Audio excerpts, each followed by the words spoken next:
जरा हम अब साउंड करवाते हैं, पीसीआर जरा साउंड दोनों जो सुने। हैं वो रावण के दहन के लिए आगे बढ़ेंगे और रावण का दहन जो है वो अब किया जाएगा पटना के गांधी मैदान में। पिछले 68 सालों से ये दशहरा कमेटी की तरफ से रावण वध कार्यक्रम का आयोजन किया जाता रहा है और अब राम की सेना जो है वो धीरे धीरे रावण के पुतले की तरफ आगे बढ़ते हुए और रावण दहन का अब जो कार्यक्रम है वो कुछ ही पलों में होगा। पहले लंका दहन, कुंभकर्ण दहन, उसके बाद मेघनाथ और अब रावण का दहन कुछ ही पलों में यहाँ पटना के गांधी मैदान में किया जाएगा।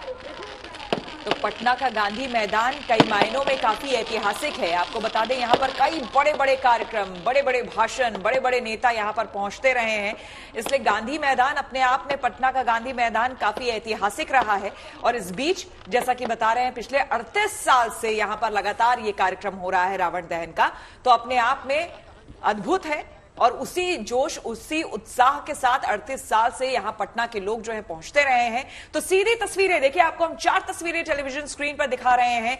द्वारका की तस्वीरें आप देख रहे हैं किस तरह से यहां पर अब जैसे ही सूर्यास्त यहां होगा वैसे ही जैसे आप पटना में तस्वीरें देख रहे हैं ठीक उसी तरह से यहां पर भी पहले मेघनाथ, फिर कुंभकर्ण और फिर रावण दहन किया जाएगा। लवकुश रामलीला मैदान की तस्वीरें आपको हम दिखा रहे हैं, दिल्ली से सीधी तस्वीरें जहां पर आप देख रहे हैं कि किस तरह से रावण फिलहाल भले ही अपने 10 सर को लेकर दशानन खड़ा है, लेकिन जब बाण चलता है, श्री राम जब बाण चलाते हैं उसके बाद किस तरह से बुराई का प्रतीक रावण, उसका दहन होता है, उसका अंत होता है, वो हर कोई देखना चाहता है।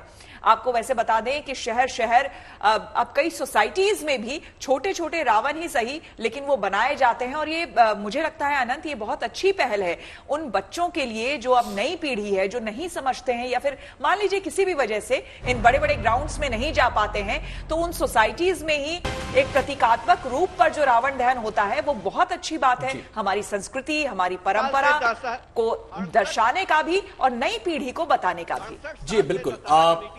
थोड़ा सा पटना की तस्वीरें का फिर से हम फुल फ्रेम दिखाना चाहेंगे क्योंकि अब सबकी निगाहें वहां पर रावण के पुतले पर टिकी हैं। कुंभकर्ण और मेघनाथ के पुतले का दहन हो चुका है, अब भीड़ पूरी तरह एकत्रित हो गई है रावण के पुतले के आसपास।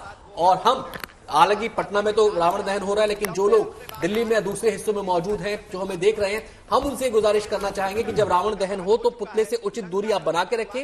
हालांकि जो कमेटियां होती हैं, जो आयोजन करती हैं, वो भी उचित व्यवस्था करती हैं, उचित दूरी बना के रखती हैं लोगों के बीच, जिससे कि किसी किस्म की कोई अप्रिय घटना ना हो। बहरहाल ये तस्वीरें पटना की इन तस्वीरों में आप देख सकते हैं कि अब ये प्रक्रिया शुरू हो चुकी है। रावण के दहन के साथ जो दशहरा कमेटी ने ये भव्य आयोजन किया था उसका समापन होगा। इस वक्त रामचंद्र जी जो है, ये देखिए नीचे रावण के पुतले में आग लग चुकी है और अब रावण जो बुराई का प्रतीक है, जो असत्य होने का प्रतीक है, उसके ऊपर सत्य की विजय की तस्वीरें पटना के गांधी मैदान से, ऐतिहासिक गांधी मैदान से इस वक्त हम दिखा रहे हैं। और बेहतरीन तैयारी की है इस बार दशहरा कमेटी ने आतिशबाजी की और कहा यह गया है कि कई मिनटों तक ये आतिशबाजी होगी।